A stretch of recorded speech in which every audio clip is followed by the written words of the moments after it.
boa tarde, professor Wender, da Escola José Maciotti, professor de Geografia. Hoje nós vamos falar com os alunos do 8º ano sobre o Índice de Desenvolvimento Humano, IDH. O que seria esse IDH? É o cálculo de 3 variáveis: saúde, educação e renda populacional. Mohamed Al-Hakim, economista paquinês, ele criou um relatório de desenvolvimento humano em 1990, com a parceria de um indiano, Amrita Sen, e eles fizeram esse trabalho a partir da Organização das Nações Unidas, e eles passaram a utilizar esse conceito como medida para avaliar os países, porque eles começaram a ver que estava tendo muitos problemas, tipo na África, muita criança morrendo. Então eles começaram a fazer esse desenvolvimento para poder levar para os seus governantes e mostrar para eles onde que eles deveriam melhorar ali. Os países são avaliados a cada ano e, por meio dos resultados obtidos pelo Índice de Desenvolvimento Humano, é possível identificar o nível de desenvolvimento humano e socioeconômico de cada nação.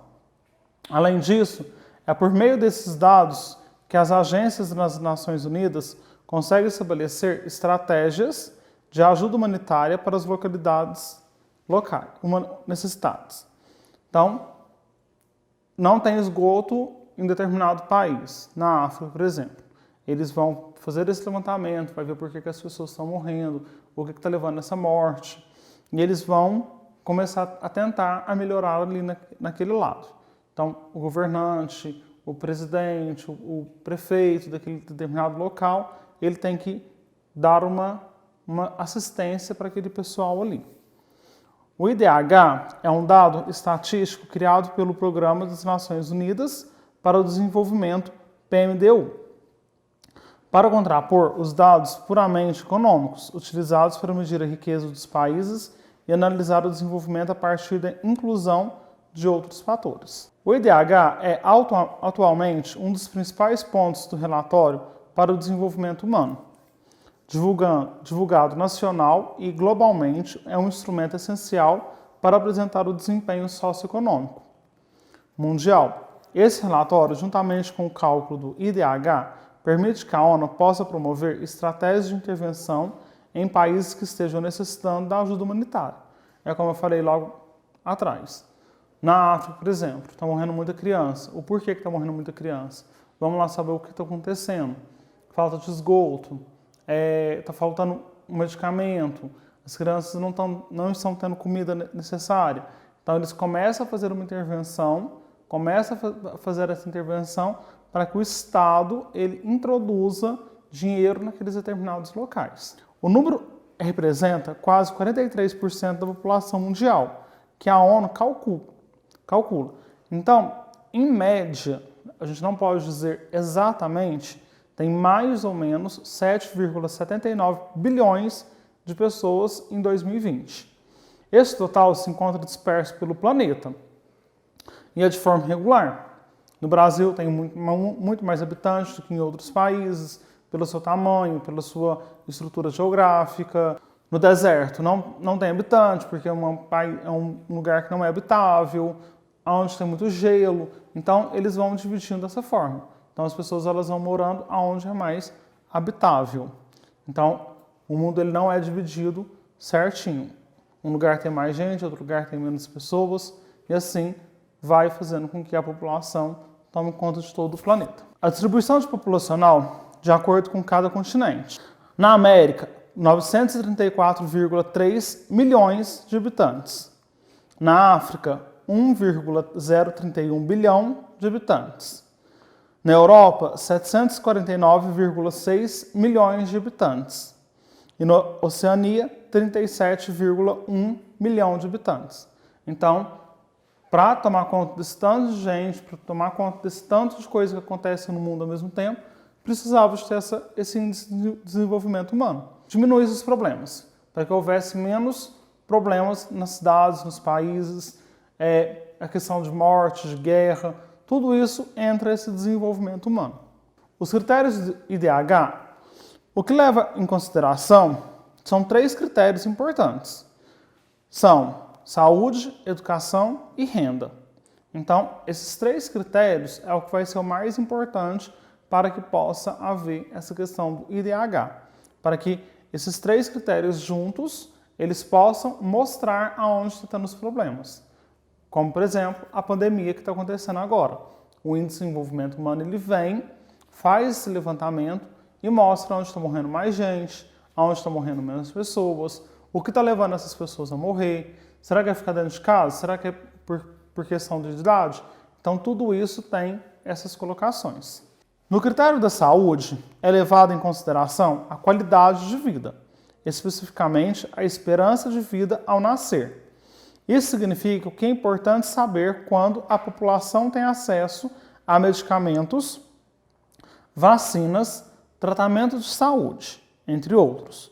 Essa dimensão também leva em conta taxas de natalidade, mortalidade infantil, índice de violência, visto que essas taxas estão relacionadas ao bem-estar social.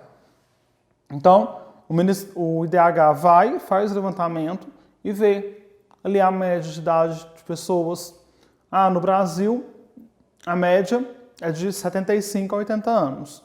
Então, eles vão dar uma certa prioridade para esses senhores, fazendo políticas públicas para eles, como, por exemplo, o AI, um hospital próprio para esses idosos, médico na rede pública. Então, eles vão começar a melhorar em determinados locais, como eu falei aqui no gráfico. No slide. Essa dimensão, ela vai mostrar aonde a gente tem que trabalhar ali. A educação, no critério da educação, leva em consideração o nível de conhecimento da população. Então, eles vão fazer o levantamento. Quantas pessoas estão alfabetizadas no país? Mas como que eles fazem esse levantamento? Às vezes eles fazem uma pesquisa e fazem esse levantamento. Pega o número de crianças que estão nas escolas públicas ou particular e ajunta esse tanto e faz um levantamento da população, como por exemplo no Uberaba. Pega todas as escolas municipais, vê quantos alunos estão matriculados e faz um levantamento. Então, eles acreditam que todas as crianças têm que ser alfabetizadas dentro daquele período. De 10 a 14 anos, de 6 a 9 anos, então eles vão fazer esse levantamento para saber aonde que essas crianças elas têm que aprender mais, ter mais escola. Então, tudo isso vai estar influenciando. E eles, principalmente o índice de desenvolvimento humano, ele tende a baixar essa questão do analfabetismo. Porque quanto menos pessoas analfabetas, maior vai ser o grau de instrução do seu país, do seu povo. A renda, no critério da renda, leva em consideração a quantidade de vida segundo o produto interno bruto, que é o PIB, PIB per capita, que refere ao total de bens e serviços produzidos em um ano pelo país, dividido pelo número de habitantes, indicando assim que cada pessoa produziu. Então, eles vão pegar essa renda, eles vão pegar o tanto de habitantes e vão ver o que cada um produziu. É uma renda alta? Então o país ele é muito desenvolvido. É uma renda baixa? Então o país é pouco desenvolvido. Não é porque o país ele é populoso que ele é desenvolvido. Não é isso. Muitas das vezes o país ele é populoso, tem muita gente morando no país, como por exemplo na Índia, por aqueles lados de lá, tem muita gente nos países, mas eles não são sempre desenvolvidos, são países em subdesenvolvimento. O cálculo do IDH representa uma média de 3 critérios, analisados renda, educação e saúde, todos com o mesmo peso. Para chegar ao resultado final, é necessário primeiro calcular um índice de cada vez. O cálculo do IDH representa uma média de 3 critérios. Então, eles vão pegar esses 3 critérios, saúde, educação e renda per capita, e vai somar cada um. Depois eles vão juntar e vão ver onde que eles têm que melhorar. O mesmo é feito para os demais critérios.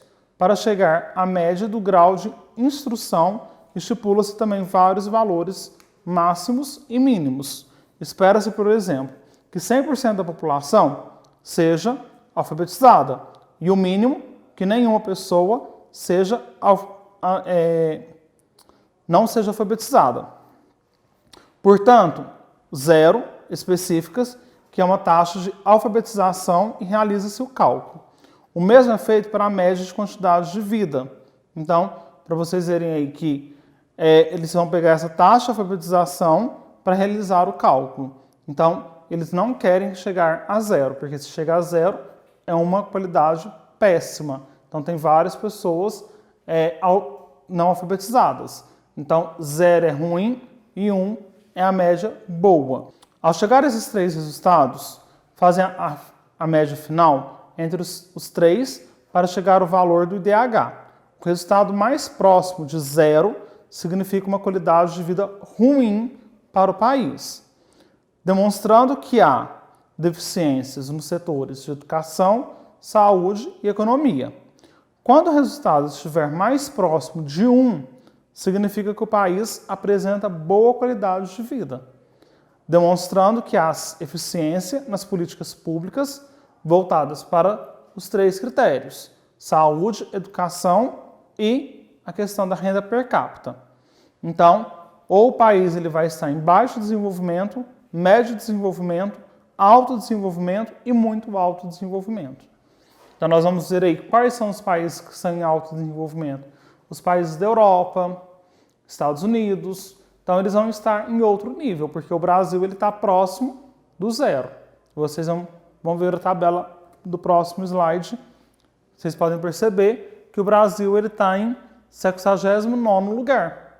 Então, ele está entre 1 e 0. Ele está 761. Então, ele está próximo de 0, ele está no meio. Então, ele não é nem bom e nem ruim. Mesmo o Brasil sendo o maior país da América do Sul, ele não é bem distribuído, porque a gente tem os nossos problemas sociais.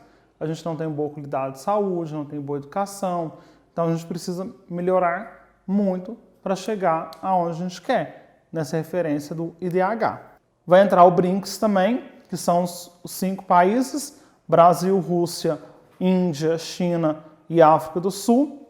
São os países emergentes. Então, eles têm uma expectativa não muito boa, também não muito ruim, mas eles precisam melhorar aí. Então, eles juntaram esses 5 países para poder tentar amenizar as suas coisas. Bem sabemos que o Brasil hoje é um país que ainda está engateando em relação à melhoria para a nossa população. Então, a expectativa de vida do brasileiro é de 74,8 meses. Então, eles vão começar a olhar esses idosos acima de 60 anos, dando uma qualidade de vida melhor. Não que eles vão esquecer das outras faixas etárias, mas eles vão começar a olhar os idosos com os olhares. Por quê? Porque o idoso, o nosso país, ele tende a ficar um país velho. Daqui a um tempo vai ser mais velho, mais pessoas idosas, do que crianças ou jovens. Então, isso é um índice que vai levar em conta, né? Hoje nós somos um país jovem, mas daqui a um tempo a gente vai ser um país velho, como já acontece em vários países da Europa, porque vai diminuindo a natalidade de crianças.